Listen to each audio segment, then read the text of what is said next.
It was a big night for the movie Boyhood. All right, don't worry about it. Looks like you used the bumpers. You don't want the bumpers. Life doesn't give you bumpers. Richard Linklater took home the award for Best Director and Best Drama for the film, which he produced over the course of 12 years, showing a boy's journey into manhood. And Amazon's Transparent took home 2 awards in the television category, Best Comedy or Musical, and Best Actor, Jeffrey Tambor, who plays Maura Pfefferman.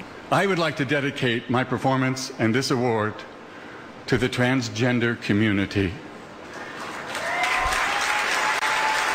Thank you. Thank you, thank you, thank you for your courage. Thank you for your inspiration.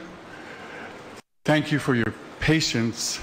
And thank you for letting us be a part of the change. Thanks. A groundbreaking series, Transparent, is the one big takeaway from the Golden Globes this year. If you aren't paying for television, you're not seeing anything good, are you?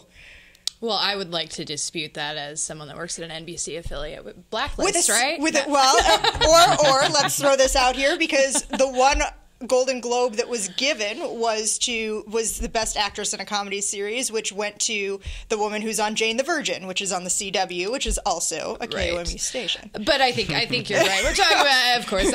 Sorry, throwing you a bone there. I know. Thank you, and I appreciate that very much. I also I enjoy Netflix shows. I like to watch House of Cards, like a lot of people do. Orange is the New Black, another nominee. And, the Amazon Prime, it's that on-demand binge-watching phenomena that you have now, and it's just the way that things are moving. But I think, a lot of TV, we're all kind of moving toward how can we get our product online in different ways so that people can consume their media in the way that they want to, and I think it's representative of that. Oh, certainly. I think it's very indicative of industry changes, because if you look at the winners, with some exceptions, generally they are the pay TV kind of model. So if you want to be watching quality shows, at least by this metric, you're not going to be served by the networks, or at least served by the networks alone. And so networks need to be a lot more creative, a lot more nimble, instead of having, the 2.5 Men as their sort of comedy offering. Well, how much of that is because of the limitations that are put on the networks in terms of what might be considered obscenities or sexual or violent activity that is acceptable on a Showtime, on an HBO, on a Netflix, that isn't on NBC or ABC or CBS?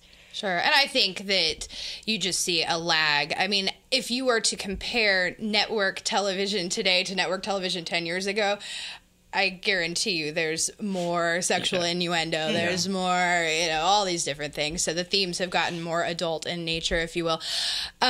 So maybe that's just, kind of the lag. But does it stand for quality? I don't know where that line comes in. But I do think it's just so fascinating to see all of these different shows. And I mean, then you have, Downton Abbey.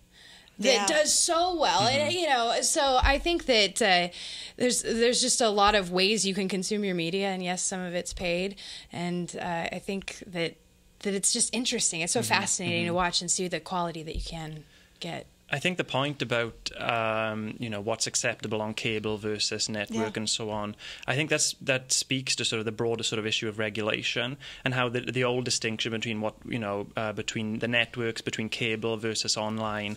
I think that's going to be something that either the FCC or the Supreme Court at some point is going to have to wrestle with, because increasingly people are consuming media in different ways, and are those distinctions that we've held on to for a long time, are they even valid anymore? I think that's something that needs to be revisited.